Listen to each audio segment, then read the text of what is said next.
आज हम बात करेंगे फाइनेंशियल प्लानिंग सीरीज में how to do investment after 40s। अगर आप 40s के ऊपर हो या मिड 40s में हो या अर्ली 50s में हो तो आपकी फाइनेंशियल प्लानिंग कैसी होनी चाहिए। ये सीरीज में लास्ट टाइम हमने डिस्कस किया था financial planning in your 20s, उसके बाद किया था financial planning in your 30s। Now financial planning after 40s बहुत ज्यादा इंपॉर्टेंट हो जाता है बिकॉज आपका जो अर्निंग है वो थोड़ा सा मेच्योर हो जाता है, आपके पास एक एक्सपीरियंस हो जाता है ऑफ वर्किंग फॉर 15-20 इयर्स, जो आपका डिसाइड करता है आपका लाइफस्टाइल्स, आपकी सेविंग हैबिट्स, आपकी लाइबिलिटीज कैसे हैं। सो फाइनेंशियल प्लानिंग की इस जर्नी को शुरू करने के पहले अपनी कॉफी ले लीजिए और अपने फैमिली मेंबर्स में अपनी वाइफ और अपने चिल्ड्रंस को भी इन्वॉल्व कीजिए, क्योंकि आपके चिल्ड्रन अब मिड टीन्स में होंगे, so they are matured and they should be the part of this financial planning journey. तो चलिए इस जर्नी को शुरू करते हैं। मैंने कहा फाइनेंशियल प्लानिंग आफ्टर 40s। तो सबसे इंपॉर्टेंट पॉइंट जो आपको ध्यान रखना है आफ्टर 40s, जो मैंने अपने 20s में भी कहा था, 30s में भी कहा था, इंश्योर योरसेल्फ। अगर आपने टर्म लाइफ नहीं लिया है तो please please please go and take a term life insurance for yourself, which is very important. Second point होता है मेडिकल इंश्योरेंस। एक इंपॉर्टेंट चीज जो मैंने खुद ने की थी after I became 40 was to take up a top of health care insurance. अगर समझो आपका नॉर्मल मेडिक्लेम पॉलिसी है समझो 10 लाख रुपए का, और आपको अगर समझो लिमिट बढ़ानी है 10 से 20, तो आप जाके कोई टॉप अप पॉलिसी ले सकते हो जो बहुत ही सस्ते कीमत में आपको मिलेगी। जैसे मैंने खुद ने एक 10 लाख के ऊपर का पॉलिसी लिया था mediclaim and I got it at 4 to 5,000 rupees an yearly premium. So first and the foremost important thing, go and take up a top-up Mediclaim policy which covers entire your family, आपके parents को, आपके children's को और आपके wife और आपके और dependents अगर कोई होंगे। So now let's start. Now first thing after 40s जो होना चाहिए वो ये है कि you have to go on a war to become a debt free. अगर आप मिड 40s में हो या लेट 40s में हो, आपको डेट फ्री होना है, आपको सारे लोन चुकाने हैं, so that for your family आप उनके लिए एक लेगेसी छोड़ रहे हो of a no liabilities. So first and the foremost important thing, if you are in your mid 40s, if you are in your early 50s, you have to become a zero debt. जैसे मैंने कहा था 20s में loan नहीं लेना है, 30s is the best time to take a loan for purchasing asset, चाहे आपने घर के लिए लिया होगा, गाड़ी के लिए लिया होगा या सेकेंड घर खरीदने के लिए लिया होगा।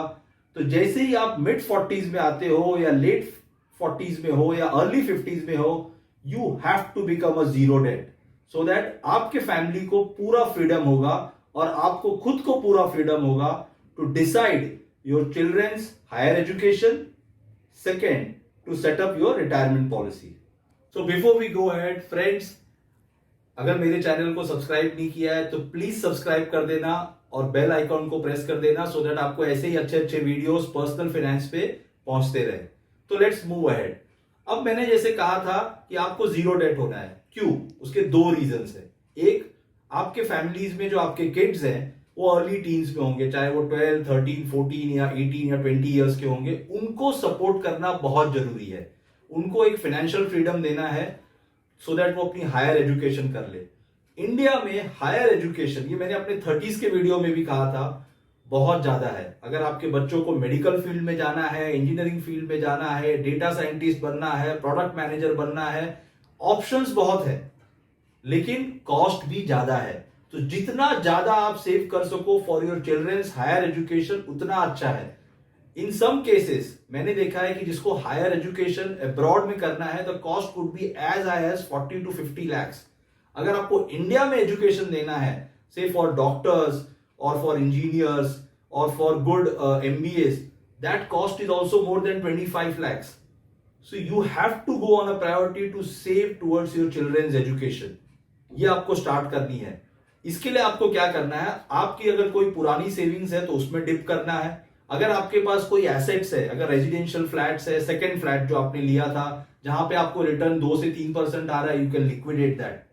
या आप अपने चाइल्ड के लिए उसके नाम पे कोई एजुकेशन के लिए लोन ले सकते हो। So you can borrow for your child's education, specially for higher studies, but priority होना चाहिए in your 40s first to support your child. Second, जो बहुत इंपॉर्टेंट है, अगर आपका चाइल्ड 20, 22, 23 इयर्स का है, put a habit for him to start saving. जैसे मैंने कहा था, इन अर्ली 20s उसको इनकलकेट कीजिए उसके लाइफ में, he has to start saving, he has to start investment. So that's how we start our journey. So friends, अब हम आते हैं इन योर मिड 40s।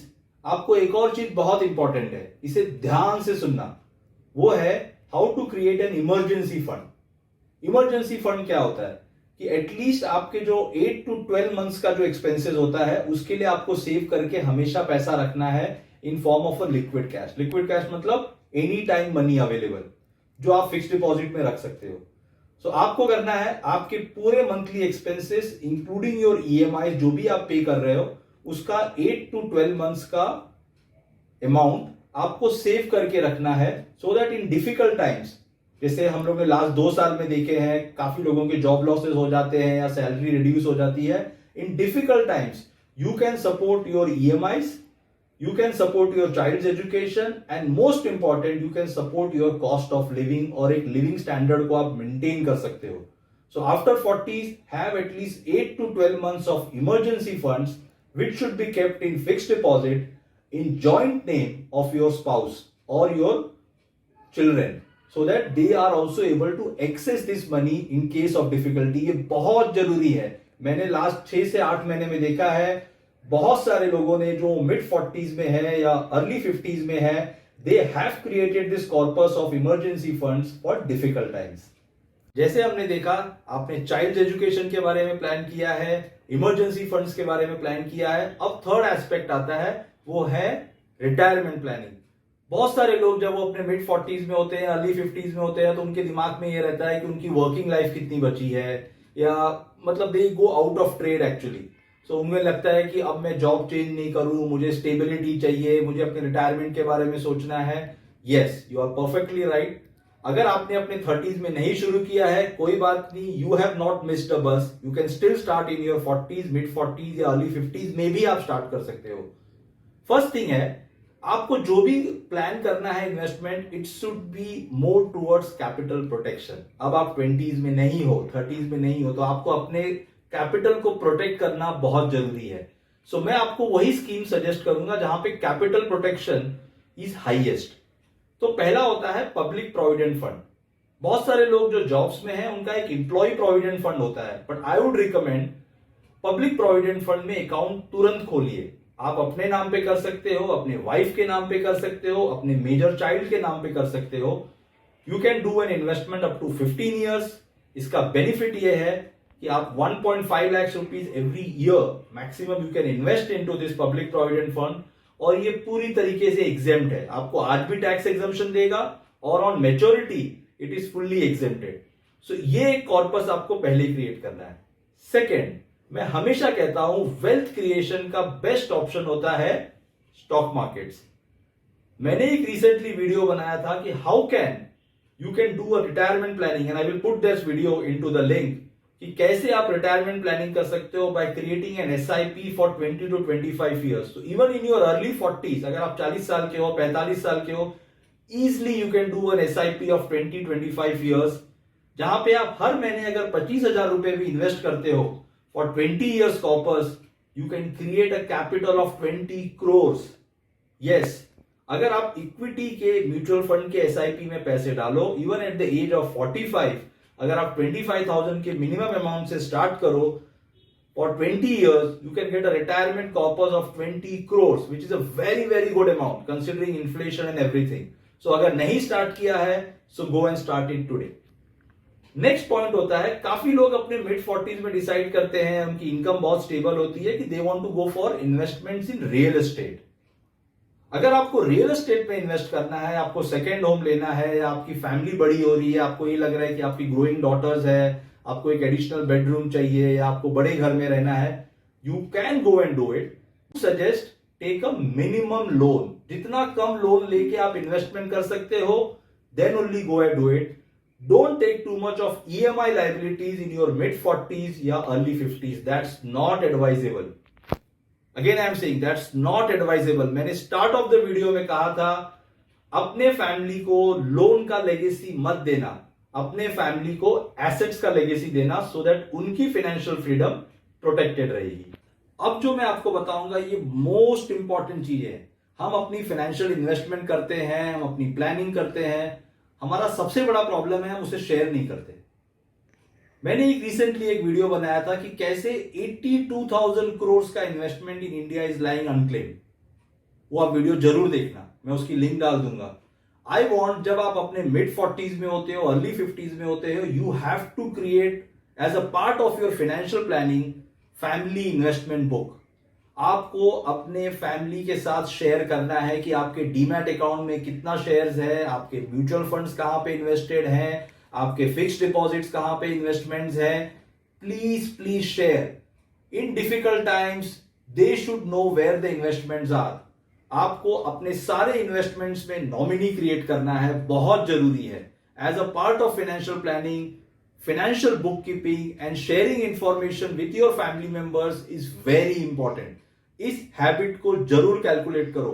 पूरे साल में एक दिन फैमिली इन्वेस्टमेंट डे रखो, जहां पे आप अपने बच्चों को, अपने वाइफ को सारे लाइबिलिटीज और सारे एसेट्स के बारे में बताइए। मैंने देखा है बहुत सारे लोगों को नहीं पता होता है उनके कितने सेविंग बैंक अकाउंट है, उन्हें नहीं पता है। कुछ डॉर्मेंट पड़े हुए हैं, उनके LICs उन्होंने इन्वेस्ट किया, उन्हें ये नहीं पता है उनकी मैच्योरिटीज कब हो रही है। म्यूचुअल फंड्स की SIPs करते हैं, 4-5 SIPs करने के बाद वो डॉर्मेंट हो जाते हैं। You need to share the information with your family.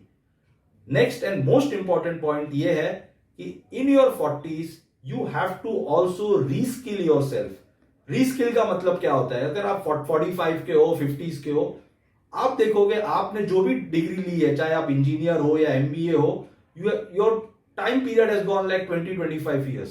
सो आपको कुछ नया भी सीखना है। नया इसलिए सीखना है, और मैं क्यों कह रहा हूं आपके फाइनेंशियल प्लानिंग वीडियोस में, सो दैट आपको ये नहीं लगे कि आप इररेलेवेंट हो। If you learn more, you can get better jobs, you can still go for a good career, you can create additional source of income, जिसकी बहुत जरूरत होता है इन योर 40s और अर्ली 50s। सो आपको एक और सोर्स ऑफ इनकम क्रिएट करना है। थिंकिंग, एक पैसिव इनकम आपको क्रिएट करना है। मैंने बताया था 7 टाइप्स ऑफ पैसिव इनकम जो आप क्रिएट कर सकते हो, वो वीडियो देखना। So you have to think of reskilling yourself, you have to think of updating yourself technology wise, knowledge wise, so that you can create more source of income. Please याद रखना, there is no age for learning. बहुत सारे लोग मुझे कहते हैं अब मैं अपने 40s में हो गया, 50s में हो गया, अब मैं क्या करूं? नहीं, nothing stops you from learning. और लर्निंग इसके लिए करना है to keep yourself updated, to create more job opportunities, and the end to create more income opportunities, जिसकी आपको बहुत जरूरत है in your late 40s and early 50s। So friends, इसी हिसाब से मैंने ये पूरी फाइनेंशियल प्लानिंग की सीरीज बनाई है। In your 20s, in your 30s, in your 40s and early 50s। I hope you will like all this 3 videos. अपने पूरे फैमिली मेंबर्स के साथ चाहिए तो वापस देखना, मैं इसका एक प्लेलिस्ट बना लूंगा। Till next time, please subscribe to my channel. Again I am saying, and bye.